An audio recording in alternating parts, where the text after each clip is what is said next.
பொருள் யாரோட கேட்டேன் அப்புறம் மீட்பு காண்பறிவது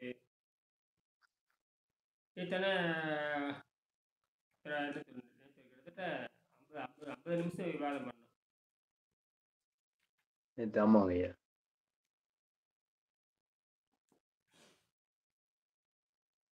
எப்படியே ஸ்வீடன் வரைக்கும் போயிருக்கு இல்லை? ஆமாங்க ஐயா. இந்த அமெரிக்காரரை காணும். புரியுதுங்க. அமெரிக்காரர் அவங்களை காணும் ஒரு வாரமா.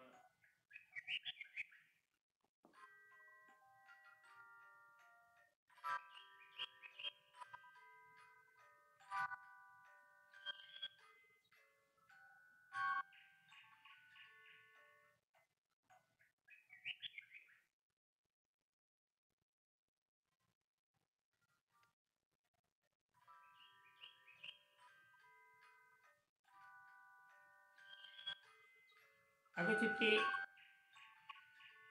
எல்லாரும் புறசுத்தம் செய்வாங்க. உலகத்துல எல்லாரும் புறசுத்தம் செய்வாங்க. ஆனால் அகச்சுத்தம் பக்கம் எத்தனைங்க ஐயா? 9வது பாடம்.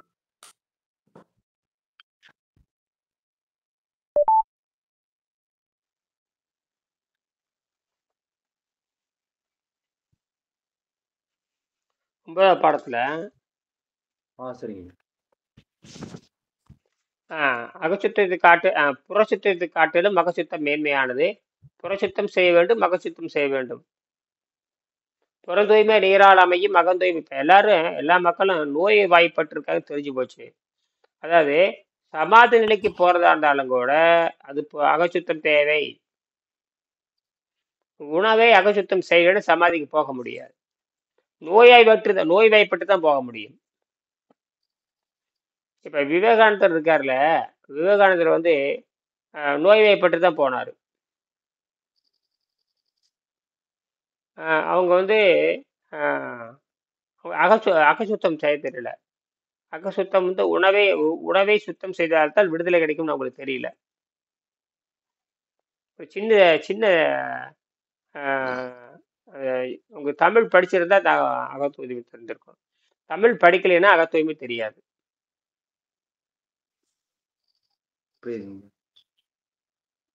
ஆதாரம் வேணும் இல்லையா?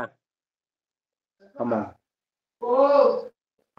ஆதாரம் வேணும். ரெண்டாவது வந்து எப்படி செய்யணும் அது வேற வேணும்.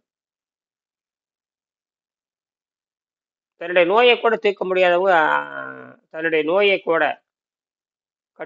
நோயை கட்டுப்படுத்த தெரியாதவங்க, பசி நோயை கட்டுப்படுத்த தெரியாதவங்க, பசி நோயால் வருகின்ற பசி நோயை கட்டுப்படுத்த தெரியாதவங்க வந்து பிறவி நோயை கட்டுப்படுத்த வந்து பிறவி விட முடியாது.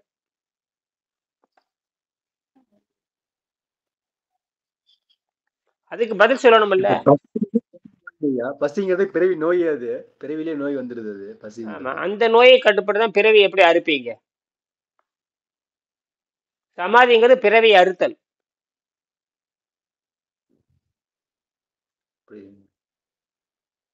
அப்ப பிறவி நோயில் வந்த குற்றத்துல எப்படி செய்வீங்க? அது வந்து ஆகாரத்துல வருது. என்னது? ஆதாரத்துல வருது. பிறவி நோய் தூண்டல் தான். பிறவி நோய்க்கு தூண்டல். ஆனா அந்த ஆகாரத்தை போட்டு தூண்டில விட்டுருக்கிறீங்க.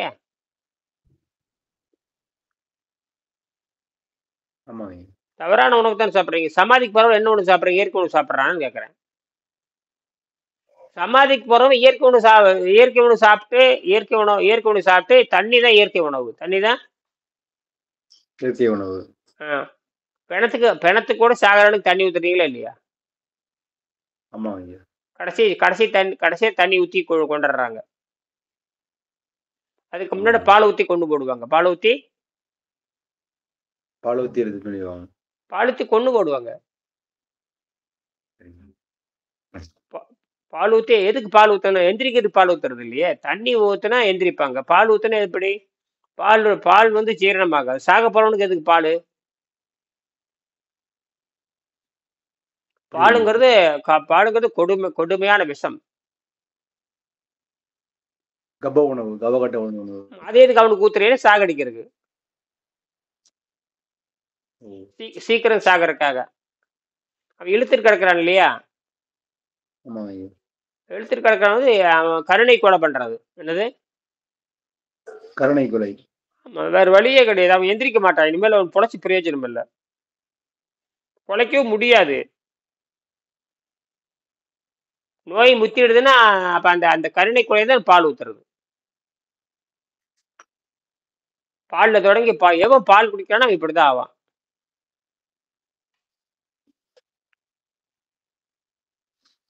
நேற்று பத்தி இந்த தவத்தை பத்தி தவம் செய்யுங்க கடவுளை காணுங்கன்னு அது ஒரு கூட்டம் இருக்குது. இந்த பரகம் சார் ஏதோ அந்த அந்த நித்தியானதா இந்த ஏதோ சொல்றாங்க. எதுவுமே வந்து பிறவி நோய் அறுக்கிறது இல்லை. புரியுதுங்க. அது தாடி விட்டுட்டு மொழு மொழு மொழு மொழு உட்காந்துருக்கானுங்க. உடம்பு பார்த்தாவே தெரியுது, நல்ல திண்ணி பண்டாருன்னு தெரியுது. தவம் கடவுளை பார்க்கணுங்கிற என்ன எப்படி எப்படி நல்ல பிறவி நோயான பசி துன்பத்தை நீங்க தூய காற்றும் அகத்தூய்மை செய்யாமல் கடவுள் எப்படி பாணுவீங்க? அது என்ன கடவுள் என்ன வீட்டுல உட்காந்துருக்கிற மாதிரி? நம்ம உடம்புலயே கடவுள், அதெல்லாம் கரெக்ட். உடம்புலயே கடவுள் இருக்கு, கடவுளை பாருங்கிறாங்க. உடம்புல எப்படியே பாப்ப?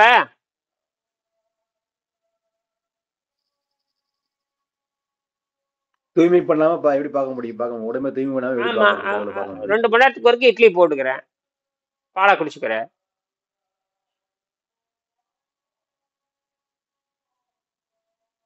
எல்லா யோகா மன்றங்களும் பால் குடிக்கிற அந்த தவறான கொள்கை இருக்குது.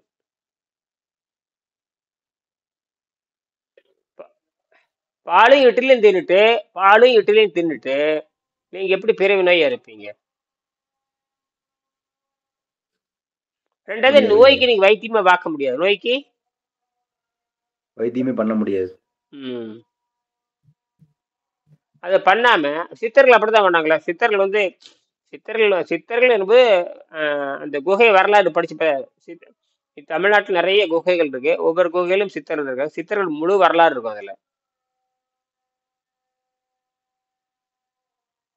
அந்த வரலாறை படிச்சுதான் வெங்கடேசன் வரலாறு படிச்சு எடுத்தான். வெங்கடேசன் வந்து என்ன பண்றாருன்னா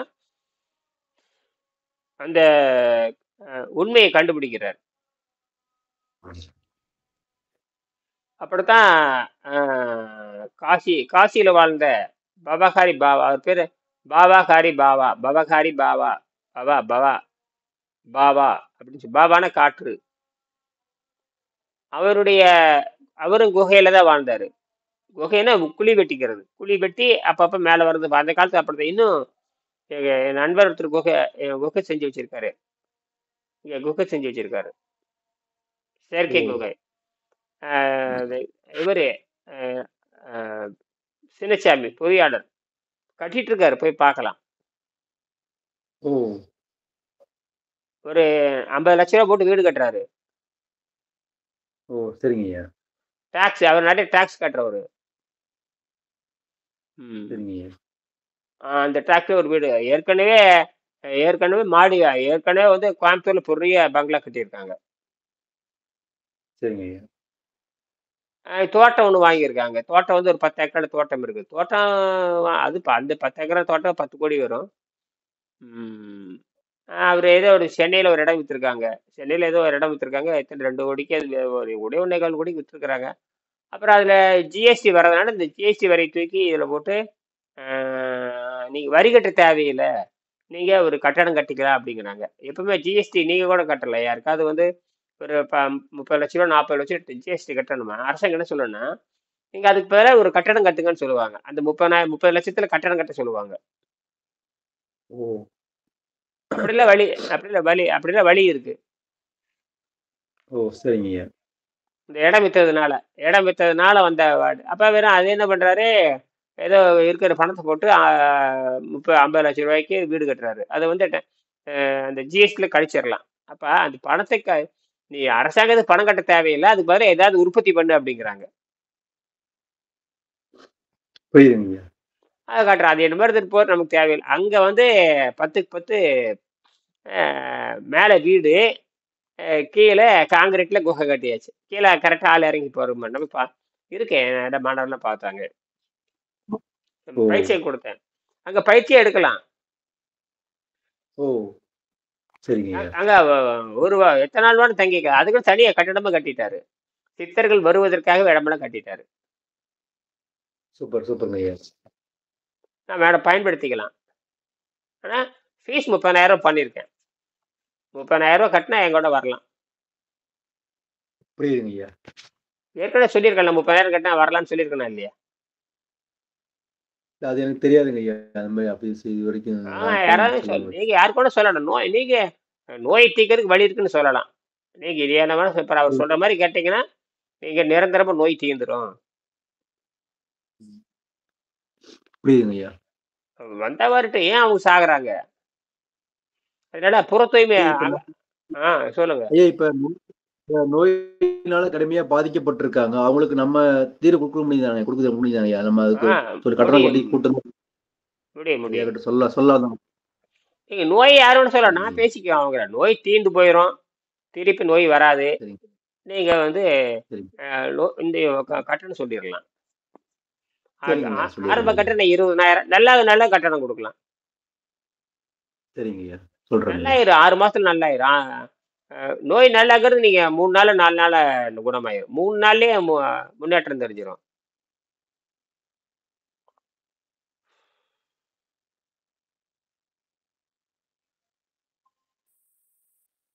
சரிங்க ஐயா. சொல்றேங்க ஐயா. தகவல் சொல்றேங்க. யார் வேணா வரல, அது நோய் குணமாகற பத்தின பேசிட்டு இருக்கிறோம். ஆமாங்க ஐயா. ஆ சொல்லுங்க. ஐயா 2 இப்ப லட்சத்து நீங்க 20,000 இருந்து 2 லட்சம், அதிகபட்சம் 2 லட்சம். 20,000 இருந்து இது வரைக்கும் எந்த நோயும் குணமாக்கலாம். புரியுதுங்க ஐயா. எய்ட்ஸ் நோயே குணமாக்கலாம். எய்ட்ஸ் நோய் ரொம்ப ஈஸியா குணமாயிரும். புரியுதுங்க ஐயா. எய்ட்ஸ் நோய்க்கு ஒரு சளி நோய் தான், அது பெருசுலாம் ஒண்ணும் கிடையாது. ஓ தமிழ்நாட்டுல எய்ட்ஸ் நோய் வந்தவங்க கூட உயிரோடு இருக்கிறாங்க, எந்த பாதிப்பும் இல்லாம இருக்காங்க. சரிங்க. சொந்தக்காரங்க இருக்காங்க ஐயா. சொந்தக்காரங்க ஆச்சுங்க. இப்போ ஒரு 15 வருஷம் பாதிக்கப்பட்டு இருக்கு ஆச்சுங்கய்யா. ஆ நல்லா தான் இருக்காங்க. நல்லா இருக்காங்க ஐயா. நல்லா வாழ்ந்துட்டு இருக்காங்க ஐயா. ஆனா என்னன்னா, அந்த மருந்து மாத்திரை எடுத்துக்கிட்டே தான் இருக்காங்க. அந்த மருந்து மாத்திரை எடுத்துக்கிட்டே இருக்காங்க ஐயா. மருந்து மாத்திரைக்கு ஆரோக்கிய சம்பந்தம் இல்லை. ஆமாங்க ஐயா. ஆனா இருக்காங்க. ஆனா ஆரோக்கியமா இருக்காங்கன்னா கிடையாதுங்க ஐயா. ஆரோக்கியமா இல்ல. ஆனா இருக்கிறாங்க. உயிரோட இருக்காங்க. ஆரோக்கியமே இருக்க அவ்வளவுதாங்க. முடியாது, ஆரோக்கியமா ஆரோக்கியமா இருக்க முடியாது. அந்த மாத்திரை அது வந்து வாய்ப்பு ஆரோக்கியம் கம்மி. இருக்க வைக்காது. ஆரோக்கியம் அந்த மாத்திரை வந்து என்ன பண்ணும்னா, நோய் பக்க விளைவுகள் அதிகப்படுத்திட்டே போகும்.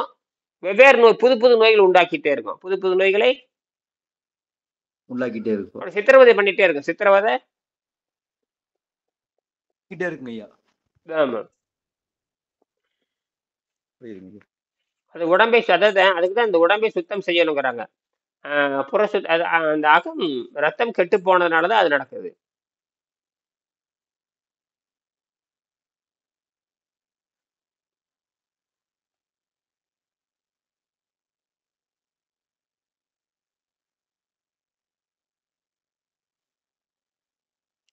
ஆஹ் உங்களுக்காக, உங்களுக்கு வாசகர்களே, உங்களுக்காக உங்கள் சார்பில் புத்தகத்தையும் இதன் பிற்சேர்க்கையும் பார்வையிட்ட ஒரு அனுபவம் மிக்க வாசகர் எழுதிய சந்தேகங்களுக்கான என் விடைகள் இந்த தலைப்பின் கீழ் இடம்பெற்றுள்ளன. சுவாமி விவேகானந்தர் தனது புத்தகம் ராஜயோகம் சூத்திரத்தில் 210 210 என்னது 210 உங்களுக்கு ரொம்ப கீழே கிடக்குது. இருக்கு.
மூஞ்சி உங்களுக்கு தெரியுதா?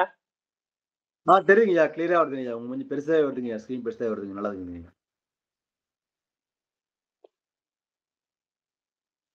நீ எந்த இடத்துல இருக்குன்னு தெரியல, எனக்கு உங்க மூஞ்சி தெரியல.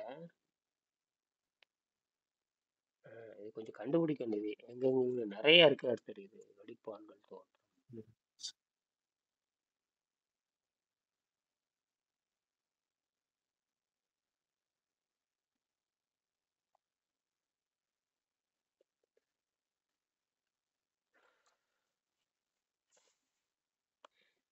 சரி, இப்ப நாம் வந்து கடுமையான நோய்களை வந்து, அதாவது இந்த சமாதி, தியானம் அதெல்லாம் வந்து அடிப்படையில் பிறவி நோயை அறுக்க வேண்டும்.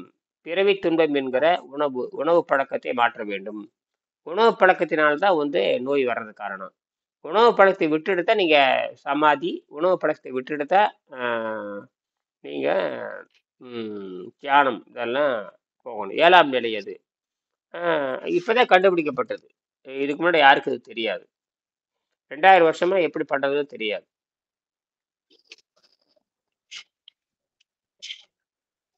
2000 வருஷம் இருந்த தவறை சரி பண்ணியாச்சு. 2000 வருஷம் இருந்த தவறு. ஏன்னா உணவு பழக்கத்தை விடாம சமாதிக்கு போக முடியாது. அப்படி போனா அது வந்து கெட்டு போனவங்க அர்த்தம், செத்து தான் போவாங்க. அவங்க நோய்வாய்ப்படாம போகும். நோய்வாய்ப்படாம இருக்கணும். அவங்களே அவங்க குணமாக்கிக்கணும். அவங்களே யாருடைய உணவு இல்லை, யாருடைய இதம் அவங்களே குணமாக்கிக்கணும். அவங்களே சமாதி அடைஞ்சு யாருடைய உதவியும் இல்லாம பண்ணிக்கலாம். புரியுதுங்க. வேணும்னா அப்புறம் நீங்க ரெண்டாவதுங்கிறது அவனுக்கு ரெண்டாவது குழியில இறக்குறதெல்லாம் வேற. அவனுக்கு தயாராகிக்கணும். அவனே குணப்படுத்திட்டு அந்த உயிரை பிரிச்சுக்கிட்டு வெளியே போறதில் அவனே பண்ணிக்கலாம். அப்ப அகத்தூய்மை பண்ணாமல் அகத்தூய்மை பண்ண புற தூய்மை அகத்தூய்மை ரெண்டும் பண்ணாம அப்ப இயற்கையோடு இப்ப சாகிறது செத்து போறது என்பது அது வந்து யோகம் பயிலாதவருடைய சாவு. அது வந்து அந்த பிறவி சுழற்சி இருந்துகிட்டே இருக்கும். இது வந்து யோகம் பயின்றவர்களுடைய சாவு. சாவி என்பது யோகியின் கையில். யோகின்னு தனி இருக்குது. உயிரை விடுறவன் தான் யோகி. யோகின்னு எந்த துன்பம் இல்லாம உயிரை விடணும். அது எப்ப விடுறது என்ன முடியுங்கிறது அவங்க தான் முடிவு பண்றாங்க.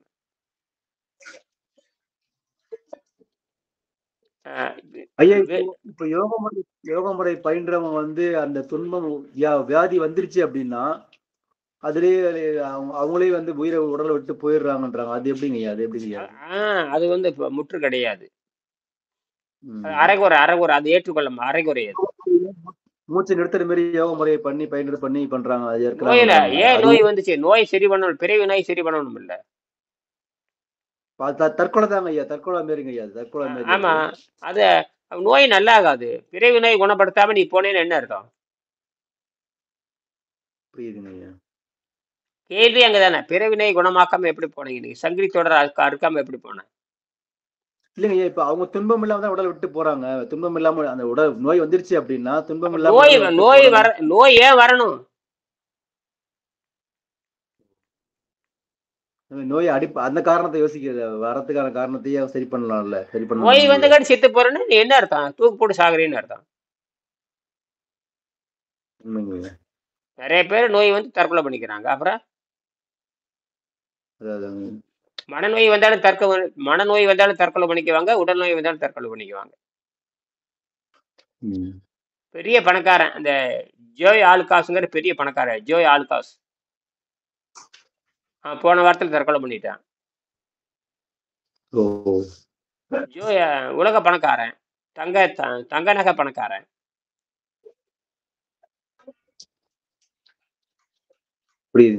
அவன் தற்கொலை பண்ணிக்கிறான்.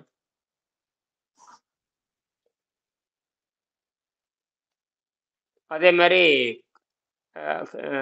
ஆந்திரால ஒருத்தர் பண்ணாரு, தற்கொலை பண்ணிட்டு. பெரிய தொழில் பாரு, காஃபி கம்பெனி, காஃபி ஹோட்டல் வச்சு நடத்துறேன். இந்தியா உலகம் பூரா காஃபி ஹோட்டல் இருக்கானு.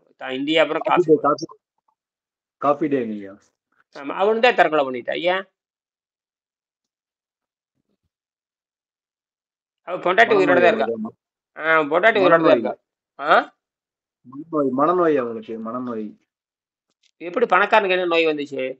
பணக்காரங்கிறீங்க, எப்படி நோய் வந்துச்சு? மனது சரியா கையில தெரியல, எப்படி அதுதான் மெயின் என்ன விஷயம். ஆச்சு உனக்கு? என்ன பணம் பணம் இருக்குது, கோடிக்கணக்கில் ஆள் இருக்காங்க, என்ன ஆச்சு உனக்கு? அதே மாதிரி இந்த ஜோ ஆலுகாஸ்க்கு என்னாச்சு? இன்னைக்கு இன்னைக்கு அந்த உலகம் பூரா கடை இருக்குது, பல நாடுகளில் கடை இருக்குது, பல லட்சம் கோடி ரூபா வருமானம் வந்துட்டு இருக்குது. அப்புறம் என்ன சாவு? ம். ஒரு வினாடியில புரியுதுங்க. முடிவெடுத்து அங்கிருந்து மொட்டை மாடியில எட்டி குதிச்சு சாகுறான்.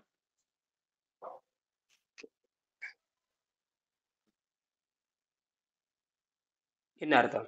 அப்ப அப்ப அந்த அப்ப அளவுக்கு மனம் பலவீனமா வச்சிருக்காங்க. அப்ப எதுவுமே அவனை காப்பாத்தலையே. ம்.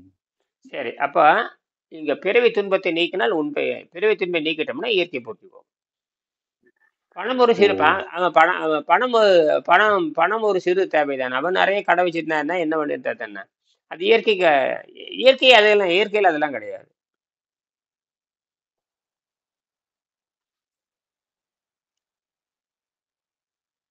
உயிரை விட்டு போறவனுக்கு பணம் தேவையில்லை, சமாதி அடைறவனுக்கு பணம் தேவையில்லை. ஆனால் அந்த இடைக்காலத்துல சின்ன சின்ன சின்ன சின்ன தேவைகளுக்காக அவன் பண்றான் சடங்கு, ஏதோ பண்றான். வாழ்க்கையில எல்லாமே சடங்கு தான். குழந்தை ஆமாங்க. பெற்றுக்கிறது எல்லாமே சடங்கு, எல்லாம் சடங்கினுடைய முடிவினுடைய இடைக்காலம். முடிவினுடைய இடைக்காலத்தை செய்யக்கூடிய சிறு சிறு சடங்குகள் தான் எல்லாமே. திருமணமே திருமணமே வந்து இயற்கையின்படி நடக்கணும். எந்த ஆடம்பரம் இல்லாம இயற்கைப்படி நடக்கணும். மனம் ஒத்து காதல் பண்ணணும், மனம் ஒத்து திருமணம் பண்ணணும். அவங்க நல்ல குழந்தைகளை பெற்றுக்கொள்ளணும், ஒழுக்கமுள்ள குழந்தைகளை பெற்றுக்கொள்ளணும், அறிவுள்ள குழந்தைகளை பெற்றுக்கொள்ளணும். பிறகு அவங்க வந்து ஆஹ், பிறரால் புகழப்படுகின்ற குழந்தையாக இருக்கணும். அப்படிலாம் இருக்கு. அவன் பொருளேற்றி பொருளை விடணும், பொருளேற்றி பொருளை விடணும். நல்ல வழியில பொருளேற்றி நல்ல வழியில் விடலாம். அதனால வந்து நோய் நீக்கிறது தான் ரொம்ப அடிப்படை. முதல்ல நோய் நீக்கிறது தான். நோய் நீக்கினத்தை பிறவி துன்பத்தை அறுக்க முடியும். அதனால வெங்கடேஷனே சொல்லியிருக்காரு, எனக்கு வந்து ஆஹ், இந்த எய்ட்ஸ் நோயாளிகள் பாதிக்கப்படுறவங்கள வந்து எங்களுக்கு அனுப்பி வைங்க, நான் சுத்தமாக்குறேன்னு சொல்றாரு. எய்ட்ஸ் ஓ! நோய்ங்கிறது வேற ஒண்ணும் இல்ல, ரத்தம் கெட்டு போய் வர்றதுதான். உடல் உறவுல இப்ப நீங்க யாருக்கும் எய்ட்ஸ் நோய்ங்கிறது ரத்தம் அடிப்படையே அஹ், எதிர்ப்பாற்றல் குறைந்து போதல், அவ்வளவுதான் அதுக்கு தலைப்பே. புரியுதுங்க ஐயா. என்ன காரணம்லாம் இந்த இந்த காரணம் தான் சொல்லலாம், வலுவான காரணம் சொல்லவே முடியாது. எந்த காரணத்தை வேணா எய்ட்ஸ் வரலாம். புற்றுநோய் வந்துட்டாவே எய்ட்ஸினோட அறிகுறி வந்துடும். புற்றுநோய் வந்துட்டாவே எய்ட்ஸ் காட்டுதுங்கிறான். ஓ! இம்யூனிட்டி குறைஞ்ச கூட எய்ட்ஸ் தானே. புரியுதுங்க ஐயா. இப்ப என்ன சொல்றீங்க? சக்கரை நோய் வந்தாலே எதிர்ப்பாற்றல் குறைஞ்சு போகுதுங்கிறீங்க, குஷ்டரோகம் வந்தாலே எதிர்ப்பாற்றல் குறைஞ்சு போகுங்கிறீங்க, எல்லாத்துக்கும் ம். எதிர்ப்பாற்றல் குறைஞ்சு போகுதுங்க. எதிர்ப்பாற்றல் இப்ப கொரோனா வந்தாலே எதிர்ப்பாற்றல் குறைஞ்சு போகுங்கிறீங்க. அப்ப எதிர்ப்பாற்றல் தானே குறைஞ்சு போகுது. அது என்ன பேர் என்ன வைக்கிறீங்க அதுக்கு? அப்ப ரத்தம் கெட்டு எதிர்ப்பாற்றலுக்கு போச்சு. அப்படி வாங்க. அதான கேள்வி. ம். சொல்றானே, டிஃபிஷியன்சிங்கிறான். அதாவது அக்வயர்டு அக்வயர்டு டிஃபிஷியன்சிங்கிறான். அக்வயர்டு டிஃபிஷியன்சி சிண்ட்ரம்ங்கிறான். அக்வயர்டு டிஃபிஷியன்சி சிண்ட்ரம்ங்கிறான். Deficiency syndrome. Immunity acquired deficiency இம்யூனிட்டிங்கிறான். டிஃபிஷியன்சி இம்யூனிட்டின்னா பற்றாக்குறை, அதாவது எதிர்ப்பாற்றல் பற்றாக்குறைங்கிறான். அதனால் ஏற்படுகின்ற பக்க விளைவு தான். அது ஓ! பக்க விளைவுன்னு தான் சொல்றான். சரிங்க ஐயா. எதிர்ப்பாற்றல் இல்லாததுனால் ஏற்பட்ட பக்க விளைவு, மூலம்னு கூட சொல்றது இல்ல. ஓ! மெயின் ப்ராப்ளம் சொல்றது இல்ல. அதாவது முதன்மை குற்றம் சொல்லாம அதனுடைய பக்க விளைவு தான். எதிர்ப்பாற்றல் இல்லாததுனால அதனால ஏற்படுகின்ற பக்க விளைவால், அந்த பக்க விளைவுனால இப்ப அவன் சொல்ல இறந்துடுறான்.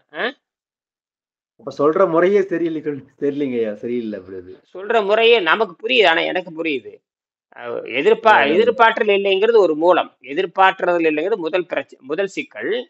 அதனால வந்து அதனுடைய பக்க விளைவு தான் இந்த இந்த இந்த எய்ட்ஸ் நோய்ங்கிற எய்ட்ஸ் நோயவே வந்து எதிர்பார்த்தல் இல்லாததுன்னு தான் அர்த்தம். புரியுதுங்கய்யா. கடுமையான வாத நோய் வந்து நடக்கவே முடியாதவனுக்கு எய்ட்ஸினுடைய அறிகுறி காட்டும். எய்ட்ஸ் நோய்ங்கிறது பயப்பட தேவையில்லை. கொடூர நோய்களுக்குள்ள எய்ட்ஸ், கொடூர நோயாளிகளுக்குள்ள எய்ட்ஸ் டெஸ்ட் இருக்குதுங்க. கொடூர நோயாளிகளுக்குலாம் நாள்பட்ட நோயின்னு சொல்றாங்க இல்லையா, அவங்களுக்கெல்லாம் அது வந்துடும், அது ஆமாங்க. உள்ள அந்த வந்துடும். ஏன் நாள்பட்ட நோய் 10 வருஷம் 5 வருஷம் கிடக்குறான்னா அவனுக்கு எய்ட்ஸ் இருக்குதுன்னு அர்த்தம். எய்ட்ஸ்னா எது பால்வினை நோய் கிடையாது. பால்வினை நோய் அது ஒரு மட்டும், அது மட்டுமே கிடையாது. என்னது? அது மட்டும் கிடையாது. அதுவும் ஒரு காரணமா இருக்கலன்னா சொல்றேன். அதுவும் ஒரு காரணமா இருக்கிறது. இருக்கலாம் தான் சொல்ல, உறுதி கிடையாது. அப்படி பார்த்தா அதான். நாள்பட்ட நோயாளிகளுக்குள்ள எய்ட்ஸ் இருக்குதுங்கிறாங்க. அவன் எய்ட்ஸ் இருக்கிறனாலே அவனே நாள்பட்டு கிடக்குறான்.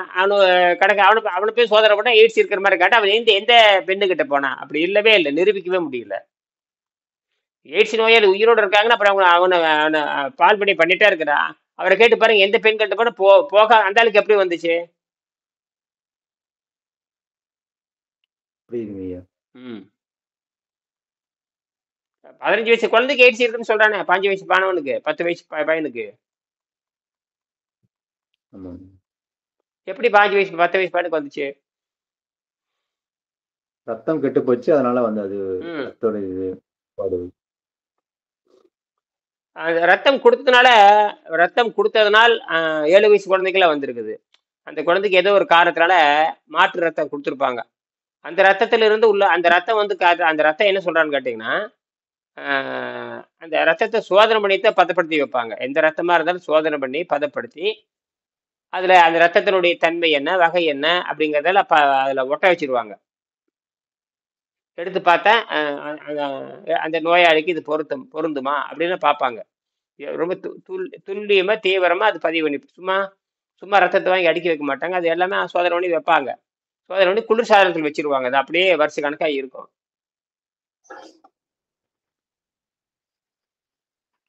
அப்ப அது சுத்த ரத்தம்னா தூய்மையான ரத்தம், தூய்மையான செந்நீர், தூய்மையான குருதின்னு அது உத்தரவு வச்சிருவாங்க. தைரியமா எடுத்து கொடுப்பாங்க. அப்படி கொடுத்து நிறைய பேருக்கு எய்ட்ஸ் நோய் வந்திருக்கு.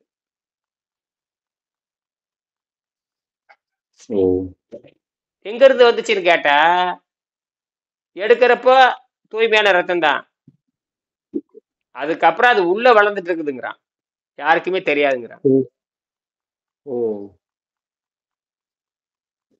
அப்ப ரத்தத்தை நம்ப முடியாதுன்ற, ரத்தத்தை நம்ப முடியாது. ஆமா. இப்ப நான் வந்து இந்த ரத்தம் இந்த தூய்மையாயிடுச்சு, எடுத்து வச்சிடுறீங்க, பாதுகாப்பா வச்சிடுறீங்க. அப்ப என்னோட ரத்தத்தை தூய்மையான ரத்தம் சொல்லிட்டு என்ன பண்ணிருக்கேன், இது தூய்மையான ரத்தம்னு சான்றிதழ் கொடுத்தாச்சு. அது என்னுடைய பிரிவு இருந்ததுன்னா யாருக்கு வேணா கொடுக்கலாம் அப்படின்னு எழுதி வச்சிடுறீங்க. ஆனா கொடுத்தா அவனுக்கு போயிடுச்சு. எடுக்கிறப்ப என்னோட ரத்தம் வந்து தூய்மையான ரத்தம் தான். தூய்மையானவங்க இருந்ததுதான் எடுக்கிறாங்க. அந்த ரத்தத்தை எடுத்து ரத்த சேமிப்பு பண்றாங்க. பண்ணிட்டு ரத்த சேமிப்பு பண்ணும் பொழுதே அவனுக்கு எந்த நோய் இருக்கக்கூடாது ரத்த தானம் பண்ணுவாங்க. ரத்த தானம் சக்கரை நோய் இருக்கக்கூடாது, புற்றுநோய் இருக்கக்கூடாது, எந்த டிபி கிபி எதுவும் இருக்கக்கூடாது அவனுக்கு. அதானே சுத்த ரத்தம். ஆனா அப்படி யாருமே இருக்க முடியாது. அசுத்த ரத்தம் தான் எல்லாருமே இருப்பாங்க.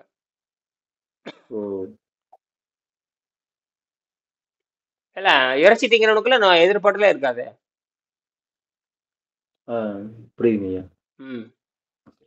இறைச்சி திங்கிறவனுக்கு நோய் வந்தா நல்லாகாது. இறைச்சி திங்கிறவனுக்கு எந்த நோயும் நல்லாகாது.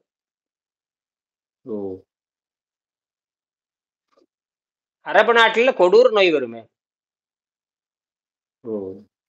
இறைச்சி திங்கிற நாடுகள்ல கொடூர நோய் தான். மருத்துவமனை பெருகிட்டே போகுது. அப்ப மருத்துவமனை போய் மருந்து சாப்பிடுறது தற்காலிகமானதுதாங்க ஐயா, அது குணமாகிறது கிடையாது, அது அடக்கி வைக்கிறது தாங்க ஐயா. அப்ப மருத்துவமனை போய் மருத்துவ ஆமா இது பண்ணிக்கிறதுங்கிறது. அப்ப சமாதிக்கு போகிறதுதான் நம்ம இயற்கை. சமாதிக்கு போறது தன்னோட பிறவி நோயான தன்னுடைய பிறவி சரிங்க. நோயான பசி துன்பத்தை அது நீக்கி எந்த துன்பம் வராம பாதுகாத்து அது அப்புறம் அது தானாவே அது வந்து நீண்ட கால தேவைக்கு நீண்ட கால வாழ்வுக்கு கொண்டு போகும். அதை வந்து தனி மனித முடிவுக்கு கொண்டு வரலாம். விண்வெளி வாழ்க்கைக்கு கொண்டு வரலாம். விண்வெளியில போய் வாழலாம். அதாவது வாழ்க்கையை நீடிக்கணும். இதுல வந்து சுத்தம் பண்ணா வாழ்க்கையை நீடிச்சிடும். அதை சொல்லணும். இது சுத்த வாழ்க்கையை நீடிக்கும். பொறுமையா இருக்கணும். விட்டு விட்டு செய்யணும். இப்படி இயற்கையாக குணமாக்குற முறை இருக்கு. அதனால வந்து நீங்க அதை குணப்படுத்திக்கங்க. அவனுக்கு அந்த இயற்கையாக குணப்படுத்துற எண்ணம் இருந்தா வந்துடலாம். புரியுதுங்க ஐயா. அப்படித்தான் நீங்க பொருளீட்ட முடியும். நிச்சயமாங்க ஐயா. நீங்க பொருளீட்டுன்னு சொல்லிட்டு தீய வழியில இப்ப இப்ப இப்ப வந்து பொருளீட்டுறதே தீய வழியில தான். புரியுதுங்க ஐயா. யாரையும் முன்னேற்றாதா அது, யாரையும் முன்னேற்றாது. இப்ப எனக்கு பணம் ஒரு பெரிய தேவைதான். யாரையும் ஆனா நான் இந்த இந்த இதை சொல்லிக் கொடுக்கறதுனால நான் பொருளீட்டிட்டு இருக்கிறேன். இது எல்லாத்தையும் முன்னேற்றமே தவிர யாரையும் கீழே கொண்டு போவாதுங்க. ஆமா. புரியுதுங்க ஐயா. ஆரோக்கியம் உலகத்தை தலை சேர்ந்தது உடல் ஆரோக்கியம் தான். ஆமாங்க. அது கூட மன ஆரோக்கியம். உடல் ஆரோக்கியம், மன ஆரோக்கியம் இது ரெண்டுமே ரொம்ப முக்கியம். இதுக்கு வந்து அகத்தூய்மை தேவை. இந்த அகத்தூய்மை இப்பதான் கண்டுபிடிக்கப்பட்டது. அகத்தூய்மையுடைய விளக்கம். அகத்தூய்மை எப்படி அகத்தூய்மை 8000 ஆண்டு 10,000 ஆண்டுக்கு முன்னாடியே வந்தாச்சு. அது எப்படி செய்யறது, இடையில விட்டு எப்படி செய்யறதுன்னு பார்க்கும் பொழுதுதான் குகை வரலாறு ஆராய்ச்சி பண்ணி அந்த குகையில எந்தெந்த யோகிகள் இருந்திருக்காங்க, புகழ்பெற்ற யோகிகள் இருந்திருக்காங்க, அவங்க எப்படி உடம்பை சுத்த பாப்பா காற்றிலேயே வாழ்ந்து கடைசியில் காற்றிலேயே வாழ்ந்து முதல்ல ஆகாரத்தை சரி பண்ணி அதுக்கப்புறம் தண்ணீரில் வைத்து சுத்தப்படுத்தி தண்ணீர் நிறுத்தி அப்புறம் காற்றை படிப்படியா நிறுத்தி அப்புறம் இயற்கையோடு கலந்து போதல். அதுதான் எந்த துன்பம் இல்லாம இயற்கையாக போயிடுறது. அவங்க வந்து இந்த உலகத்தோடு தொடர்பு இருக்காது. அதுக்கு முன்னாடி ஆயத்த பண்ணி முடிச்சிருவாங்க எல்லாத்தையும். அவரு என்னென்ன செய்ய வேணுமோ அவங்க செஞ்சுட்டு போயிடுவாங்க. செஞ்சுட்டு அதுக்கப்புறம் முடிவுக்கு போயிடுறதுதான். ஒண்ணு செயற்கை முடிவு, ஒண்ணு இயற்கை முடிவு. அதுதான். மரணம் வந்து செயற்கையானதல்ல, மரணம் வந்து இயற்கையானதல்ல. இயற்கையில சமாதி தான் இயற்கை. நோவுல சாப்பிட்றான் போய் எப்படி நீ சமாதி அடைந்தான் எப்படி சொல்லுவீங்க? நோயில செத்தான் தானே போடணும். ஆமாங்க ஐயா. நோயில செத்தான். இயற்கை இப்ப யோக முறையில வந்து அந்த மூச்சை நிறுத்தி அந்த உயிரை வெளி பிரிச்சு எடுத்துட்டு போறாங்க. அது வந்து அப்ப இயற்கை மரணம் கிடையாதுங்க ஐயா. அப்ப அது இயற்கை சமாதி, இயற்கையோட கடத்தல். அதுதான் இயற்கை முறைன்னு பேர். அதுதான் இயற்கை முறை. உடலை தானாக பிரிக்கிறது, உடலை தானே பிரிச்சுட்டு வெளியே போறது முக்தி. அதுதான் முக்தி அடைதல்னு பேரு. உடல் வந்து ஆரோக்கியமா இருக்கணும். ஆரோக்கியம் இருக்கும் போதே நம்ம அந்த உயிரை பிரிச்சு எடுத்துட்டு போகணும். ஆமா, அதுவே போகும். சில இடத்துல அதுவே போகும். அதுவே போகும். அப்படி போறதான் இந்த பிரகலாத் ஜானி. அவங்களும் அப்படியே உட்காந்துட்டே இருப்பாங்க. அதுவே புரிஞ்சிடும். உடம்பு அப்படியே இருக்கும். எந்த காரணமும் இல்லாமப்பா மரணம் நிறைய தின்னுபோட்டு திடீர்னு பார்த்தா இறந்துருவான். அப்ப எத்தனையோ காரணங்களை இறந்துருவான். மரணத்துக்கான காரணங்கள் எத்தனையோ இருக்குதுங்கிறான். ஆனால் அதெல்லாம் அந்த தெளிவு பண்ண வேண்டிய உள்ள நடக்கிற பிரச்சனையை வந்து எந்த தத்துவத்தை படிச்சாலும் அந்த யோக முறை தத்துவத்தை படிச்சாதான் அது சரியா இருக்குமே தவிர மற்றபடிக்கு நோயை பத்தி பேசிட்டு இருந்தோம்னா அது எல்லையா இல்லாம போயிடும். அது இப்படித்தான் நிகழ்கிறது, இப்படி இயற்கையின் தேவை இதுதான். பிறவியில் இருக்கிற வயிற்றுல இருக்கிறப்ப எந்த வகையான பழக்க வழக்கம் கிடையாது இல்லையா? அதே மாதிரி வயிற்றுல இருக்கிறப்ப எந்த வகையான பழக்க வழக்கம் நமக்கு கிடையாது. அதுக்கப்புறம் பழக்க வழக்கம் தொத்திக்குது இல்லையா? வயிற்றுல இருக்கிறப்ப எந்த பழக்க வழக்கம் நமக்கு கிடையாது இல்லையா? அதேதான். வயிற்றுல இருக்கிறப்ப 10 மாசம் உயிர் வாழ்ந்துட்டு இருக்குதா இல்லையா?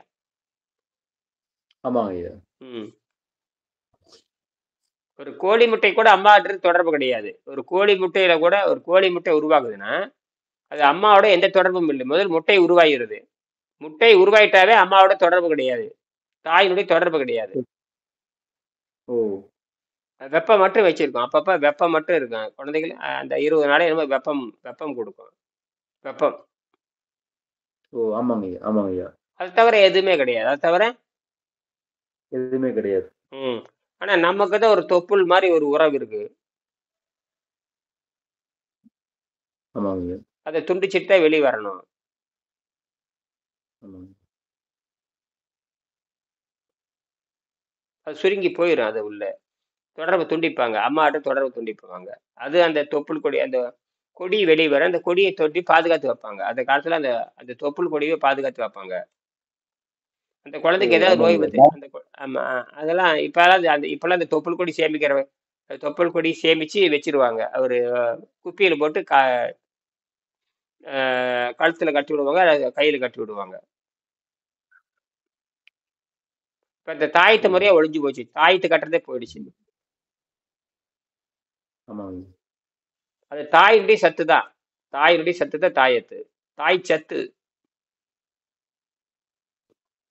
புரியுதுங்க சரி. ஆமா. புறச்சுத்தி உடலை பரிசுத்தமாக்கும். இதனோடு அகச்சுத்தியும் வேண்டும். அகச்சுத்தம் புறச்சுத்துக்கு சிறந்தது. அகச்சுத்தமின்றி புறச்சுத்தம் கிடையாது. அட்டாங்க யோகத்தில் 2வது படியாக நியமத்தில் முதல் விதி அகத்தூய்மை வருகிறது.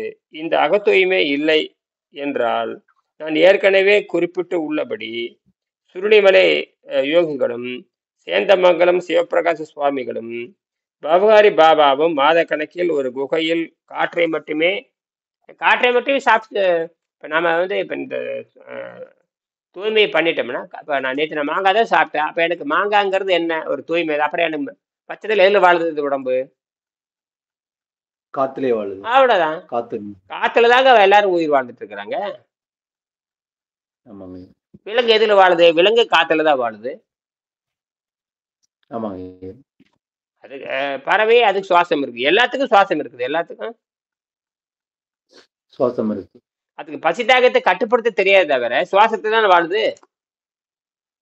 ஆமாங்க ஐயா நம்ம பசி தாகத்தை கட்டுப்படுத்த சுவாசத்துல வாழ்ந்துட்டு இருக்கிறோம். அது அவ்வளவுதான். புரியுதுங்க. நம்ம மற்ற இதை பத்தி மறுபடியும் பேசுவோம். சரிங்களா? நன்றி அப்ப நன்றிங்க ஐயா எந்த நோயும் வந்து எந்த நோயும் பயமே இல்லாம குணமாக்கலாம். நிச்சயமாங்க இதுல பக்க விளைவு வர்றதுக்கு வாய்ப்பே இல்லை.